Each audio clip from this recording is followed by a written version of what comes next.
राम जय जय राम।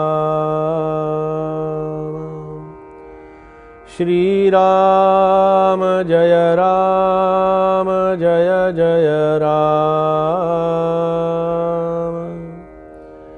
श्री राम जय जय राम।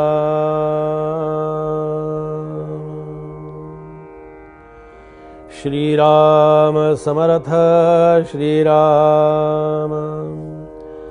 जेथे आक्षेप आटले, जेथे प्रयत्न प्रस्तावले, जेथे तर्क मंदावले, तर्किता निजवस्तुसी श्रीराम। श्रीमद ग्रंथराज दासबोधातील संत स्तवनाचं चिंतन आपलं सुरू आहे। या संत स्तवनामध्ये समर्थ असं म्हणतात की जेथे आक्षेप आटले, जेथे प्रयत्न प्रस्तावले, आक्षेपाला जिथे थारा नाही। आक्षेप कोण घेतं, कशावरती घेतला जातो आक्षेप?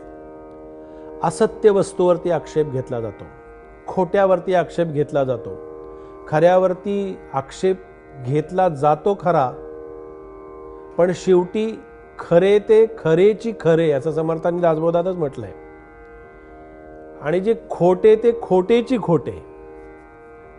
जे खरं आहे ते त्याला त्रिकाला बाधित आहे। फक्त खऱ्याची सत्यता आणि खऱ्याची पडताळणी आणि खऱ्याचा अनुभव नेहमी उशिरा येतो। सत्य वस्तूचा अनुभव नेहमी उशिरा येतो आणि तिथे माणसाची श्रद्धा डळमळीत होते। जे सत्य आहे त्याला वेळ लागणारच ना।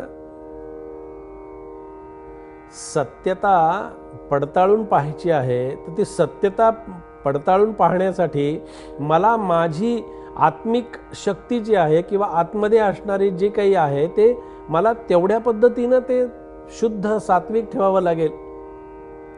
आक्षेप केव्हा घेतला जातो? ज्या ठिकाणी माझ्या मनामध्ये समोरच्या वस्तूबद्दल किंवा व्यक्तीबद्दल अंतःकरणामध्ये द्वेष आणि मत्सर हा भरून उरलेला असेल तर तिथे माझे आक्षेप आहेत। आक्षेप हा सत्य वस्तूवरती कधीही कुणीही घेऊ शकत नाही।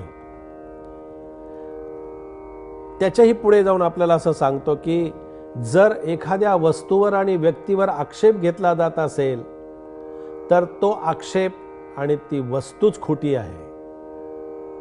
कारण आक्षेप घेणं हा स्वभाव आहे।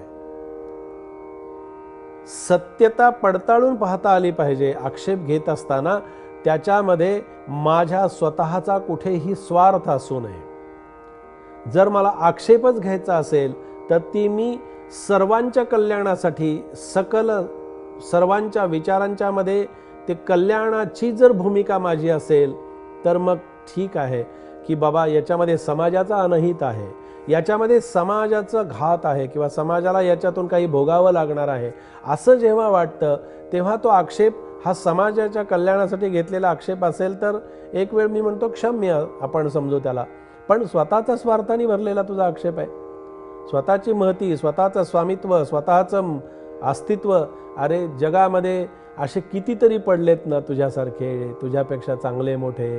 त्यांना त्यांच्या अस्तित्वाबद्दल जेव्हा मला माझ्या अस्तित्वाबद्दल शंका निर्माण होते तेव्हा माणूस दुसऱ्यावर आक्षेप घेत असतो।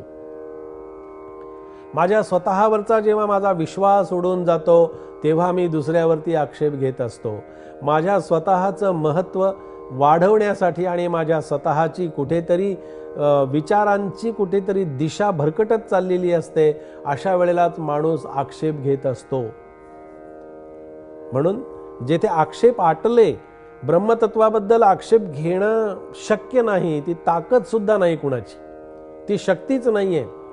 सत्य वस्तूबद्दल आक्षेप घेणारा हा खरा कधी टिकूच शकत नाही सत्य वस्तूपुढे।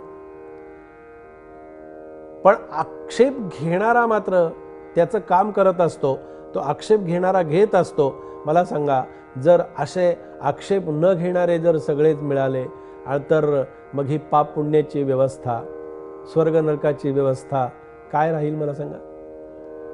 जर पापपुण्याची व्यवस्था जर चालू राहायची असेल, स्वर्ग आणि नरकाची व्यवस्था चालू राहायची असेल, हे जग परिवर्तनशील आहे. हे परिवर्तन घडवण्यासाठी माणसाला चांगल्या आणि वाईट संकल्पाची जी आतून उपरती होते ना, ही सुद्धा परमेश्वर त्याच्या लीलेनंच घडवून आणत असतो, असं माझं स्वतःचं स्वच्छ मत आहे.